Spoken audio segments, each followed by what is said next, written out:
Salutations, I'm Christy Thomas, and this video lesson is covering verbal communication.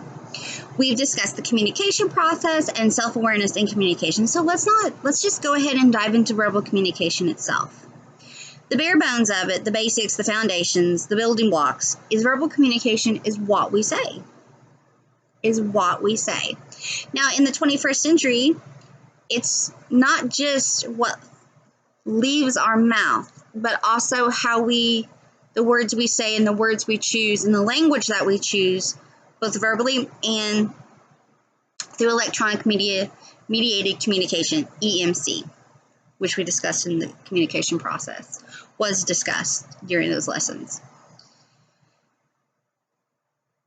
So with that being said, I'm going to start the verbal communication section talking about Textisms. Textisms is the language that we choose when we are communicating electronically. So this is someone that you're texting, sending direct messages to, or just communicating, via Twitter, Snapchat, Facebook, whatever the case may be.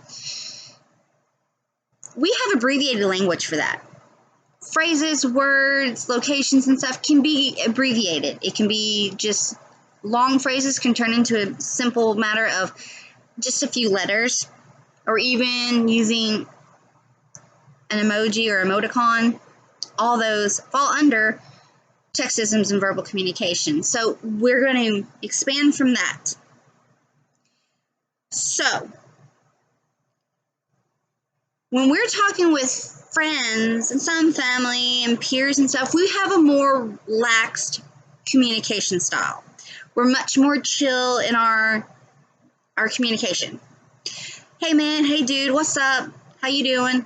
God, it's crazy. It was a wild time. Oh my gosh, would you believe this weather? It's cray-cray. Okay, this is my examples of more lax communication. When you are talking to a family member, maybe a possible older generation, or a boss, or a professor, someone of a higher authority, your language is more standard, more formal. You're not going to send an email to your professor saying, hey dude, so sorry that I missed the lecture, but I was totally spacing out and just too tired to move. Can you shoot me our information? You're probably more to say, good morning, professor, good morning, doctor, I'm so sorry that I missed the lecture. I was wondering, perhaps could I get today's notes or today's assignment? Thank you so much. There's more formalized speaking, whether you're face-to-face or electronically, emails, whatever the case may be. That's called code switching. Code switching is the ability to switch between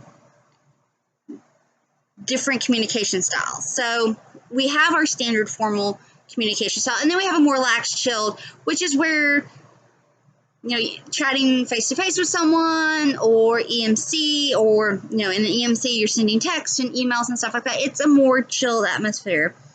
And just think about it. If you send a text to someone or a direct message, you can abbreviate hey, what's going on, or all kinds of things can be abbreviated. And it just happens. LOL, laugh out loud.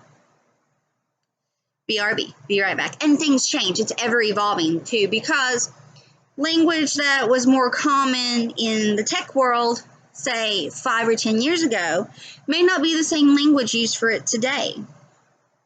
May not have the same meaning or concept that it has today. And we're just going to elaborate on that too in verbal communication, because language is ever evolving. Because, as I said in the communication process, as we talked about, learned in the communication process, when it comes to decoding and encoding, it's based off of the sender and the receiver. We apply meaning to words based off of what we know. This could be past experiences, this could be lessons that we've learned, history that we learned, education that we have.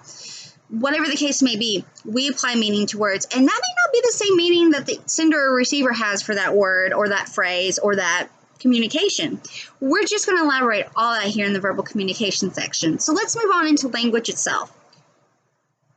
We choose our language. See, with verbal communication, it's we say it has by the way we choose to speak, by the language that we use, the words that we use, the vernacular that we use is how we choose to portray ourselves to the world. It's part of who we are because we choose our language, we choose our words. So, with language, the main focus I'm taking away from this lesson, or I'm going to reinforce and come back to, is words are powerful. Words have power. Now stop. I want you to take a moment and think. Words have power. It could be a family member, a friend, an acquaintance, a peer, a romantic relationship, your bestie. Words have the power to lift us up, to make us feel better, to make us feel loved and warm and happy and secure. But then there's that flip side. Words also have the power to hurt, to make us sad, to make us angry. They have power. There are trigger words for people, just as there's trigger sounds and images. There are trigger words. And it's not like all anger, you know. Some people, there's certain words people just don't like to hear. They don't want to hear it. It's a no-go. But words have power. They most certainly do. Good or bad, they are powerful. So, to continue on, if you see me looking off, it's because my notes are all around me.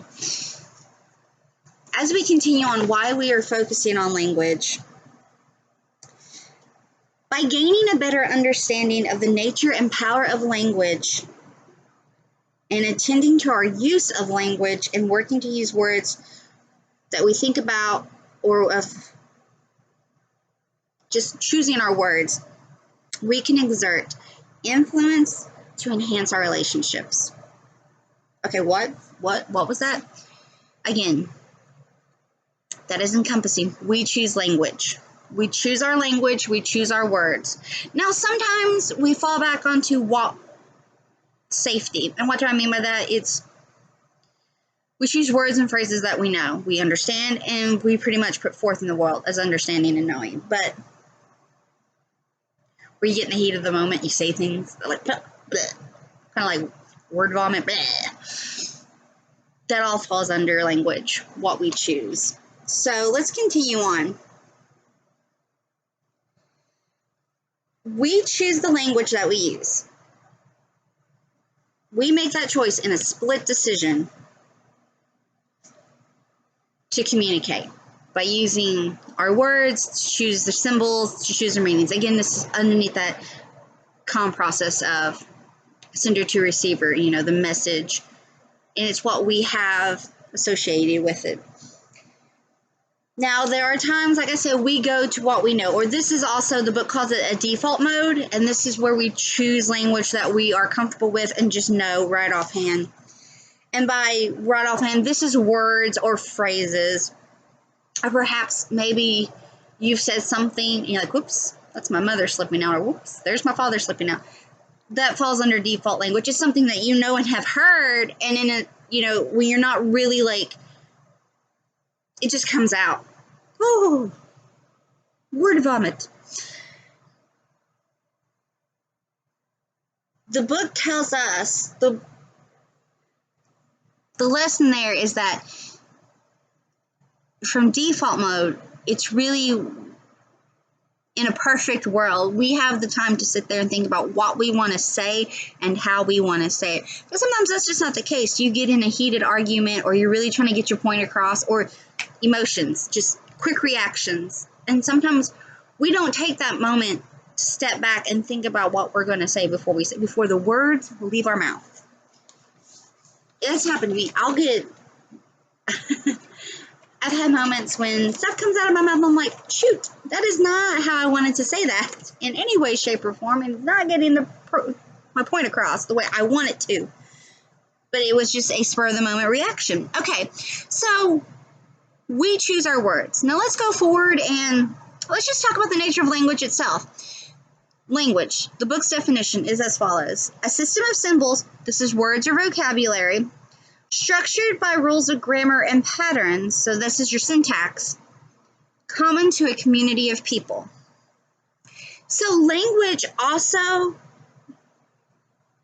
it's not universal in the sense that we all have the same language and the same meanings. It's in a community. So let's break it down in just the United States alone. Yes, we have English, but each, we have different dialects, different phrases with different cultures or sections of the United States, and even subcultures have different language and dialect and meaning behind words and phrases that not everyone, it's not a commonly shared terminology. So I'm going to read this little snippet from this book.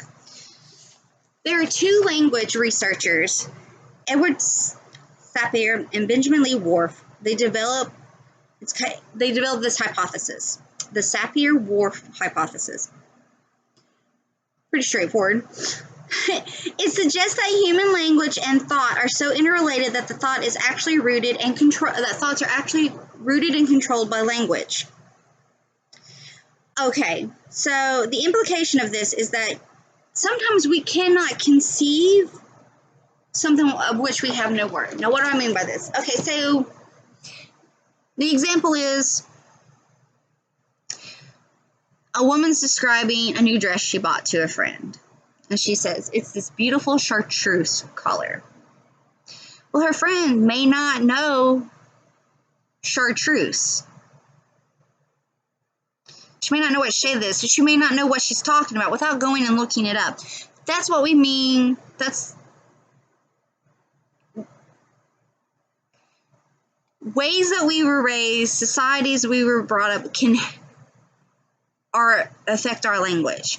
So vocabulary affects our language.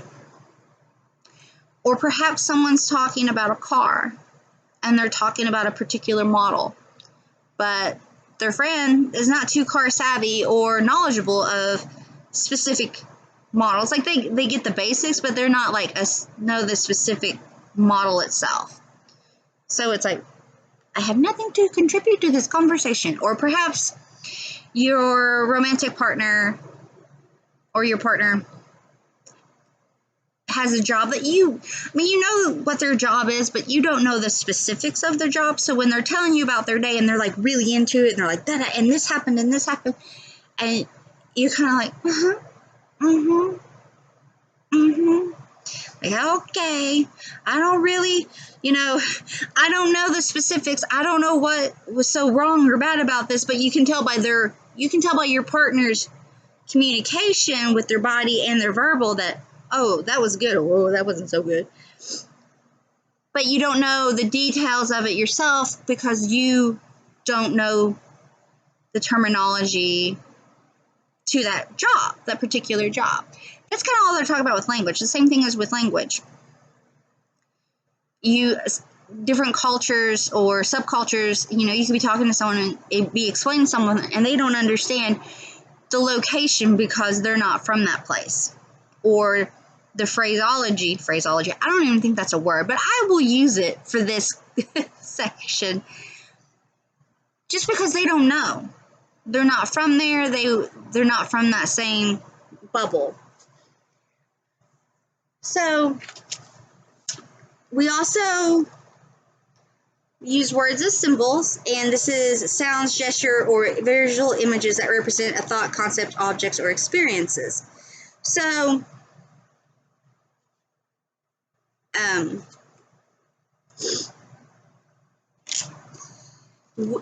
think about it. We use flags as symbols of different countries. And we also and in the United States, each state has its own flag that represents its state. That's a symbol. But not all symbols are universally known or used for the same thing. So, like a peace symbol, like, hey, peace. It's not so hot in some other countries. It's not very good. Neither is, biting your tongue. If you've ever read Shakespeare, Romeo and Juliet, bite my thumb at you, sir. I bite my thumb at you, sir. It has an implication of, I threaten you. You are under. So that's what we're talking about with symbols. So a symbol is just something that we use to represent. Flags is the best example for that. Each country has a flag. And then in our United States, each state has its own flag to represent itself. The next it talks about is that we attach meaning to words. Okay, that's true. We do. The word freedom. We attach our own meaning to the word freedom. And it's based off of how we were raised, how we think currently, what we have seen. There are many different factors that affect how we apply meaning to words, but freedom is one. And what freedom means to me may not be what freedom means to you or to others.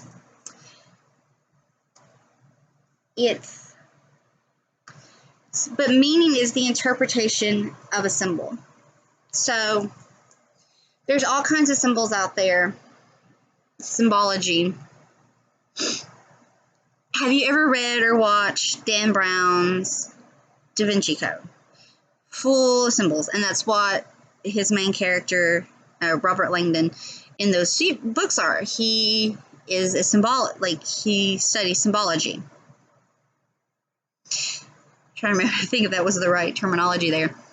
But he breaks down symbology in artwork, in architecture, what this means, what that means, and artists used for sacred, the sacred feminine symbol or the sacred masculine symbol. Those are all just, again, it's symbols. It's people's interpretations of word. That's what meaning is, the interpretation of the symbol. So it may be different for others than what it is for you. And it could be off words, And then they also talk about bypassing. And bypassing is a communication problem that arises when the same words have different meanings to different people. So that's pretty straightforward. Like I said, not everyone's going to have the same meaning because we are all raised, we're raised differently. We grew up in different areas. We have different, we're all unique. So we have our own ideas of what language means and what words mean or phrases mean, but it's not going to be the same as everybody else. And especially if you go different countries, it's not going to mean the same as what it does in other places. So then let's break down. So in the nature of language, we've talked about what symbols and meanings are and bypassing when it comes to meanings. There's also connotative and denotative meaning. Now, the denotative meaning is the literal meaning of the word. This is your like a definition. Whereas connotative is your subjective or your personal meaning to the word. So you could have a definition of the word teacher, but you can have a completely different meaning of what a teacher is. Or the word spiritual, or continue on. A cheerleader, business, it's just, sorry, my computer just switched around on me. So connotative, again, is what you think a word means, whereas the denotative is the actual textbook definition. So now let's talk about the abstract and concrete meanings of words. Concrete meaning is that something that you can actually perceive by one of the senses. Smells like an orange. Everybody pretty much knows what an orange is, so that's concrete. Tastes like chicken. You hear that a lot. It tastes like chicken. Or hard as a rock, hard as a ball. It's round like a baseball. You can imagine the size of a baseball. Or it's heavy like a bowling ball. And then you think, okay, bowling balls are like 8, 10, 12 pounds. Okay, I can. Or it was loud like thunder. Concrete is just putting in, we can draw from. It was smooth like lotion, or it had a gritty feeling like sand. These are things that we know, that you can draw from your senses. Oh gosh, it had a rancid smell. It smelled like sulfur eggs. Okay, say no more. Whereas abstract, I'm pretty sure you can gather what abstract is if concrete is what you can actually pull from. Abstract refers to something that we cannot be perceived or experienced with one of the senses. So the book gives the example of the word patriotism. You can't see patriotism, you can't hear it because it's not a physical encapsulation. So abstract patriotism is different for me than it is for you, the meaning to that word. That's what we're talking about here. So concrete pulls from what can actually be received. It's squishy, like a squishmallow, or it's hard like a rock, or round like a baseball, or it smells like an orange, or it tastes like a banana. Those are all things we can come from. It's sweet like sugar. It's gritty like sand. It cut like a knife. And that's all. Cut like a knife. Anyway, easily distracted here, folks. And as we continue on with language, meanings of words and phrases are culture bound. And I've been saying that this whole time. And that's even within the United States or past, worldly. It's culture bound. So different phrases or symbols mean different things to different people in different areas. The book's definition for culture is a learned system of knowledge, behavior, attitudes, beliefs, values, roles, and norms that is shared by a group of people and shaped from one generation to the next. And within that, there's co-cultures. And co-cultures they exist within a larger culture of context. So, we have co-cultures here in the United States. There's like the Amish community is a co-culture. So they have their own meanings for symbols and words and phrases and, all that falls into their own co-culture. The book also gives the LGBTQ plus communities, they have their own culture for meaning for words. And it all falls under. So as we continue on, before we get into the power of words, like words are powerful again, the last thing it talks about with the nature of language is that it's context bound. Now, I'm sure you've heard political figures or celebrity personalities say, well, it was taken out of context. And in some cases, they are absolutely correct, because news reporters or television shows or they recap, and sometimes they edit to take out certain information to have a message, make it seem like that's the message that's being said, when in reality is, unless you watch all of it firsthand, or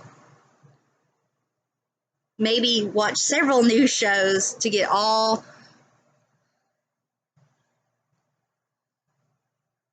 the angles, then yes, the message is taken out of context.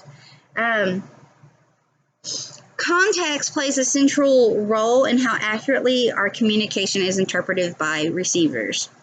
So maybe you have been in a conversation with someone and they say something or if you've been part, that it kind of steamrolls and like, no, that was taken out. I didn't mean it that way. This is how I meant it. That's what we're talking about with context. And context is not just your verbal. Context incorporates all of it. So it's not just what you say, but how you say it, your tone, your inflections, your proximity to someone, how you stand, how you hold your face. I can say one thing, but then if I'm gritting my teeth and I'm holding my fingers, I may be meaning something else. It's like those looks that people like. A lot can be said with just the eyes. That's all within context. So let's go explore more the power of words. Words have power. Again, they have power. I asked you earlier in this lesson to think about the words that were said or how they can do.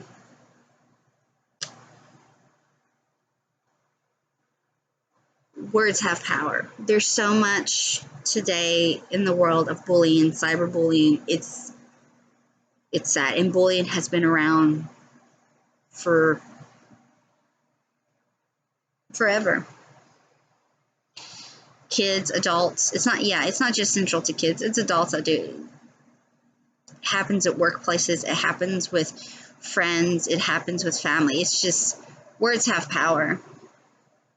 You think of kids on the playground getting teased, and it's just, words can hurt. Words can build you, and words can break you. And that's when we say, if you get nothing else from this lesson, folks, words have power. They can build you up, and they can also tear you down. And some people, their words, they can be a viper with their words. An example, one of my daughters, when she does not get her way or when she's upset, she resorts to verbal. She will lash out, and she knows exactly what to say, and she will verbally lash out. Her little tongue, my only reference in my mind is that is a viper, like her, here comes her verbal lashing. And it's how she expresses it's how she's choosing to express her dissatisfaction or her anger of, not getting her way. So she lashes out verbally, and some people do that. They are quick. They are hit. But then there are people too that, oh man, can they just... I am a firm believer in positivity. I give affirmations to my kids on a daily basis. Prior to school, I write them notes in their lunch with affirmations and quotes, and just constantly, that's my perspective. Like, I am a fan of positivity. There's so much not kindness in the world that I am one that I want to share all the kindness. And I'm kind of like really over the top with positivity and kindness. So I'm always trying to choose words to build up. Just because there's so many people that like to choose them to bring you down. I kind of went off on a tangent there, but let's go back to power of words, shall we? Let's see if I could. Okay, I'm going to kind of just break down the recap portion of power of words. So you can create and label experiences. What I mean by that is that new experiences throughout your life or your day can create new meaning, new symbols, new words. And this is both verbal and your EMC verbal. So you can learn new things. It could be stuff that you watch. It could be places that you go or people that you interact with. And then from there, communicate feelings. Words help create and communicate our moods and emotional states. That's pretty straightforward. We can tell someone when we're happy or, hey, I'm just really not feeling it today, so maybe we can chill. I've said that to my kids before. If I'm having an off day, sometimes I get migraines and stuff, and I'm like, hey guys, I'm really not feeling the greatest, so how about we just do a chill day? Affirmations and all that stuff come there too. Affect thoughts and actions. Words can influence how we think and behave. That's pretty straightforward too.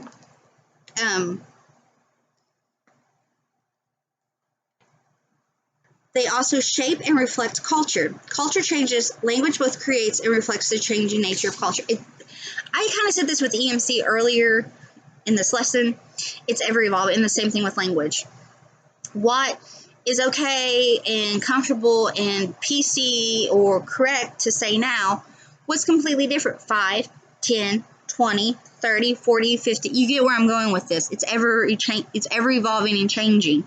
Our descriptions, our ways to, and it's not just our everyday language, it's also medical language and all that encompasses. It's ever evolving. It's always changing as we continue forth and reevaluate terminology or meanings behind words or new meaning behind words. And then it also talks about it can make or break relationships. verbal communication creates opportunities for us to know others and be known by them. It also helps establish and deepen relationships. Sometimes it causes them to end. So if you think about friendships or romantic relationships, words, it can help deepen and strengthen bonds, but words can also sever them. And it could be something that you overheard a friend or your partner say, or it could be something they said directly, but like, oh, I didn't mean, but like, words have power again. Remember that. And the thing with communication is that once you say it, it can't go back. You may be sorry that you said it. You may genuinely, feel bad that you said it, but it has left your lips, or it has been sent out in a text or EMC out there in the world, email, whatever the case may be. It's there. You don't have a time machine, and we can't take it back. So, things happen, but it can help. Communication and language can make or break relationships. Basically, is the recap of that. Now, they talk about, and I'm not going to really get deep into this in this video lesson, is the bias of language. I'm just going to do, sorry, my book just kind of popped it there. I'm going to do the recap of bias in language. So, they talk about race, ethnicity, and nationality. Avoid language that demoralizes and members of a racial or ethnic group. Be careful not to overemphasize race or ethnicity or mark a person by using adjectives referring to national origin. We have names. Remember, I'm just recapping this section of the book. Religion, watch stereotypical language pertaining to religious affiliation, such as derogatory term references. Jews, Muslims, or fundamental Christians. Those are examples that the book gives. Gender, include all sexes and genders in your language, especially in your use of pronouns. Avoid masculine generic pronouns and male-linked terms that exclude others. Try to stay current in your use of language, even if the terms for sex and gender identify change quickly. I cannot stress that enough, because this book, I'm using a book that is a few editions old. It's 2022. I almost said 2021. It's 2022. And gender is a much more fluid concept. Not a concept. Gender is much more fluid now, and we have more pronouns. So the book gives these examples, 40, 50 years ago, we would say he or she, referring to, because he is the masculine and she is the feminine, which they are, but now we have much more. It's more than just he or she. We use they, you, them, I don't know if I pronounced that correctly, but there's so much more with pronouns. I usually start emails and videos off with salutations all or folks, just to encompass everyone, because I don't see you in person, so I don't know preferences. But this book is several editions old, so that tells you how quickly language is ever evolving and ever changing. It also talks about sexual orientation, age, class, and ability. Not going to go into depths in those. There's ageism, classism, sexual orientation, all that, and that also goes with gender and preferred pronouns. And in the South, we're taught, yes ma'am, no ma'am, yes sir, no sir. Good rule of thumb, and I teach this, a good idea is that ask. What would you like for me to call you? What would you like to be referenced? Just ask. It's ever changing. So that's when it's not difficulties. As I said in the beginning, and I'll say in every other lesson, communication is ever evolving. Verbal, nonverbal, it's always evolving. From the context of the meaning of a word or symbol or phrase, from where we are, from where we were, to where we go, and who we're around. Different words have different meanings in different contexts. And then we're going to quickly look at using words to establish supportive relationships. From this, you can describe your own feelings instead of evaluating the point of view or behavior of others. You can keep the focus on the problem, on problem solving, than rather trying to control others. Because some people like to keep, like, I didn't mean that, you were just doing that. It's just saying that work together on solving the problem. If it's a miscommunication, if you work together, it's probably going to figure it out a lot easier than someone saying, well, you're just wrong. Instead of ignoring someone's feelings, try to empathize. We could all use a little bit more empathy in our lives. Use conditional language and demonstrate flexibility rather than rigidity in your communication. Present yourself as equal than superior, speaking like a know-it-all, talking over the heads of listeners, or condescending them to usual breeds defensiveness, which is pretty straightforward. If someone's constantly acting like they know everything under the sun, and they won't let anyone else talk, it's off-putting. And then lastly, to talk about avoid gunny sacking. And this is just gunny sacking is reminding someone of past mistakes. So if you've ever been in a fight with someone, or an argument, or a disagreement, and you were that person, I've been guilty of this. I know it, and I try very hard not to do it. Well, this is what or bringing up past mistakes. I know it's something that I have done before, is that, excuse me, in the middle of a disagreement, a heated talk, or whatever the case may be, I've done it. I'm not proud, but it's something I recognize that I've done, and I'm consciously work on it so that I don't, because the current conversation has nothing to do with that. I'm just angry and want to pull out arsenal backfire.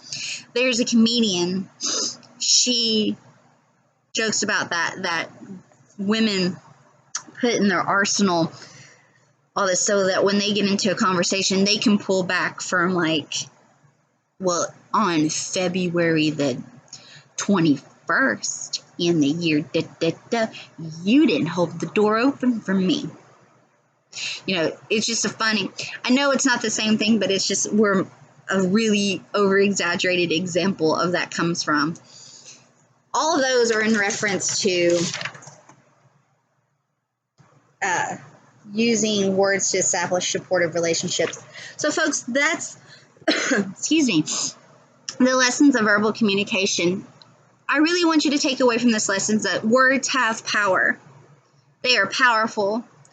They can lift us up. They can take us higher. They can make us feel loved. They can make us feel safe. They can make us feel secure. They can make us happy, elated, ecstatic. They can also hurt. And they can bring us down, and they can make us sad, and they can make us anxious, and they can make us nervous. So just remember, folks, words have power. Thanks so much. Bye.